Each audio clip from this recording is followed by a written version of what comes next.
going on YouTube? This is the Boxing Theorist, and for today's topic, I would like to talk about the showdown that's going down on April 30th between Oscar Valdez and Shakur Stevenson. That's one of the fights that I'm looking forward to the most between now and May.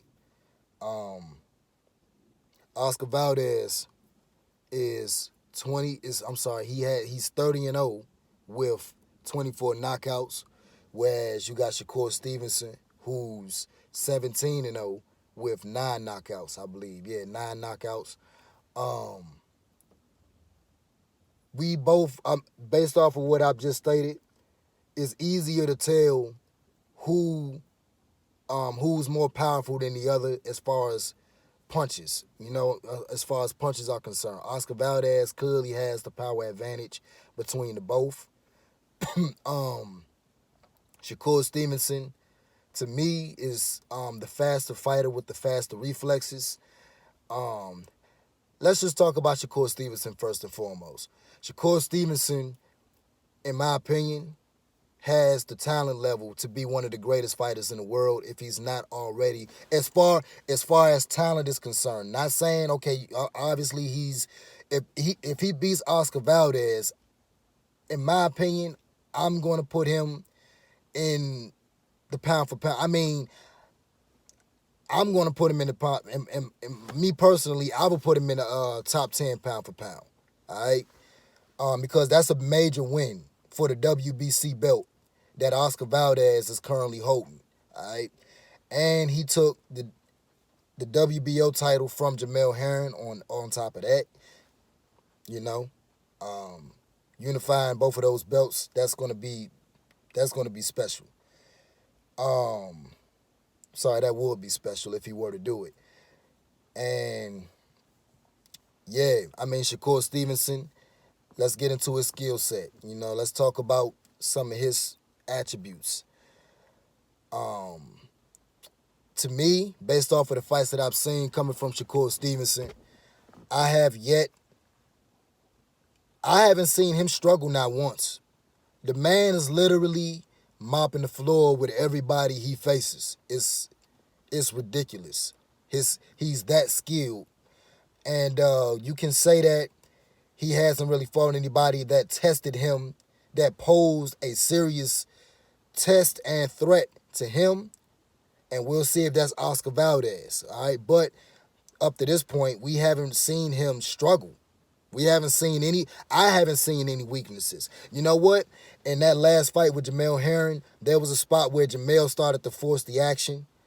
All right, and Shakur had to clinch him, almost like how Devin Haney did against JoJo Diaz and Jorge Linares. But Shakur didn't get hurt. I mean, but he looked discomfortable. He looked uncomfortable when Jamel Herring, forced his way inside. And that's really all I have to say as far as disadvantages for Shakur Stevenson. He's a well-rounded fighter. Fast reflexes, okay? Good footwork. Phenomenal jab. Uses his jab to control the range and maintain distance. Great.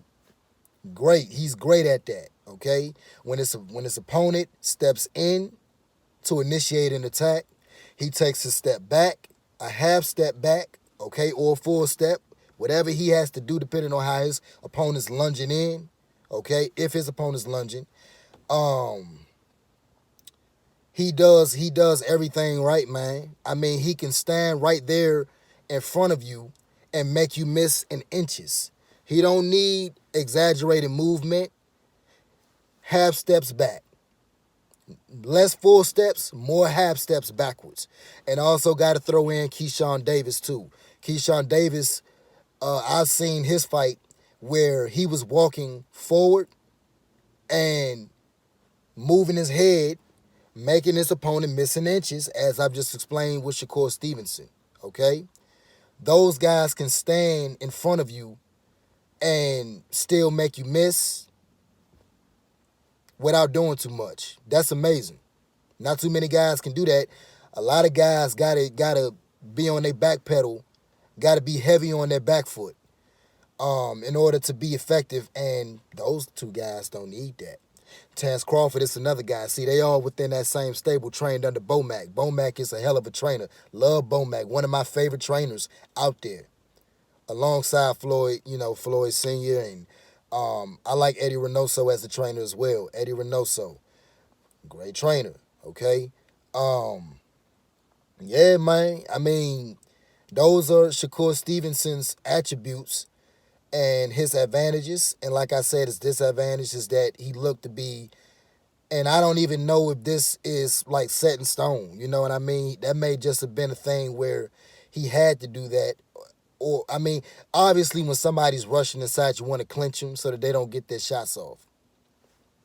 Let's just, throw that, and let me let that be known. Oscar Valdez, right? Oscar Valdez is, like I said, I think I said it earlier, I don't remember, but he's a rough and rugged Mexican, okay, fighter. Great at, he is the shorter, he's a small guy, so it's clear as day that he's going to have to work his way in on Shakur Stevenson due to the fact that Shakur is not going to get into a fight. Shakur is good at taking away what his opponents do best. And Oscar Valdez, I'll say this, Oscar Valdez has power, okay? He has speed, but I don't think he's going to be as fast as Shakur Stevenson. Shakur Stevenson has a good 1-2 punch, too, to keep you on the outside. He has a great 1-2. Not good, great 1-2. Oscar Valdez is a nice pressure fighter. He can fight on his back foot, but he's not as good. I mean, he knocked out Burchelt fighting on his back foot.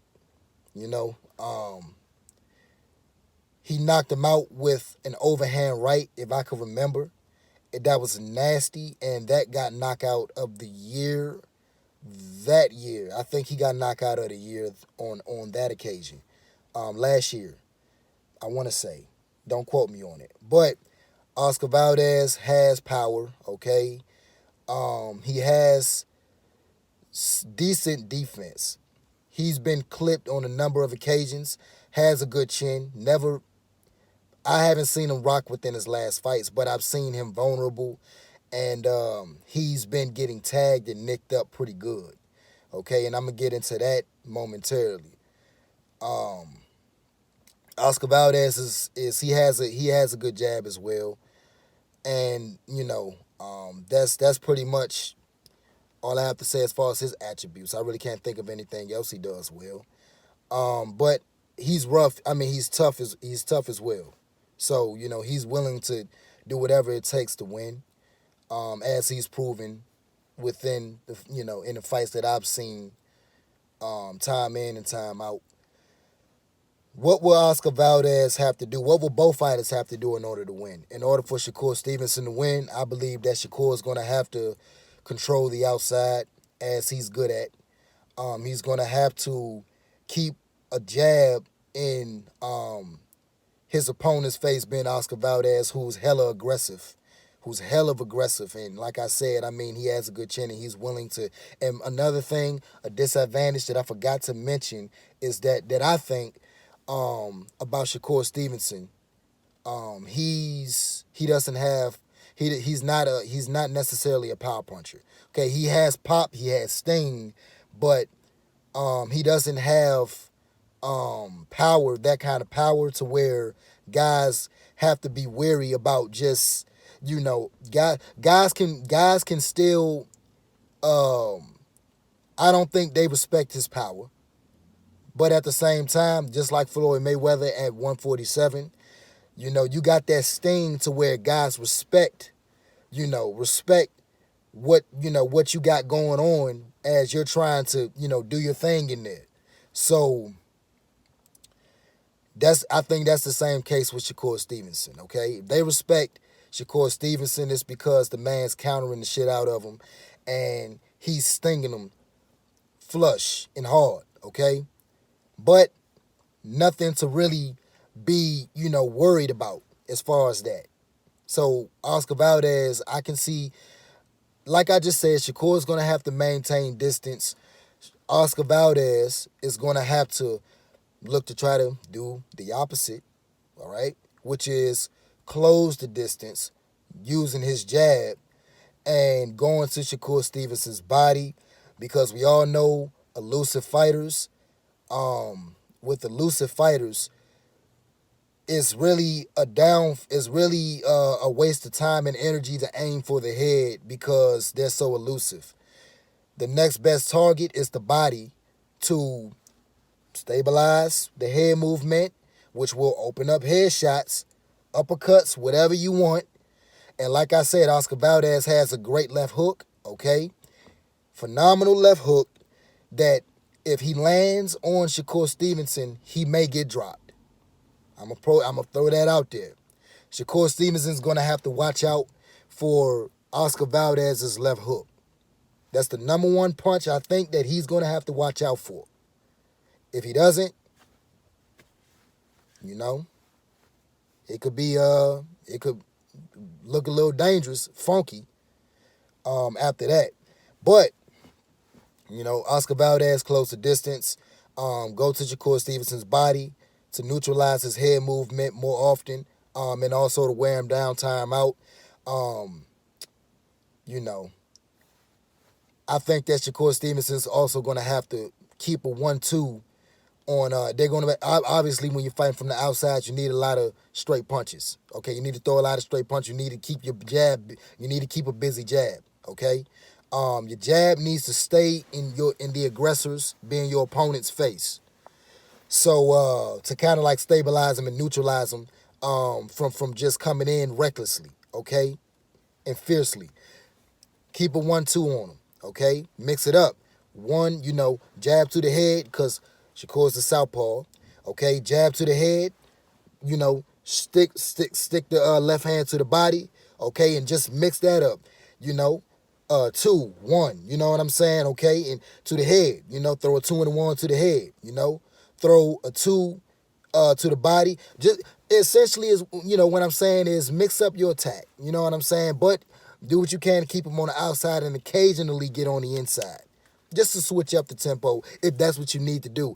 Me personally, I think that Shakur Stevenson's going to mop the floor without the Oscar Valdez. He's going to have an easy time outboxing Oscar. And the reason why I say that is because Costasau, who Oscar Valdez fought last, I think that Shakur Stevenson's going to pick up where Costasau left off from the middle rounds when he, when he started to slow down.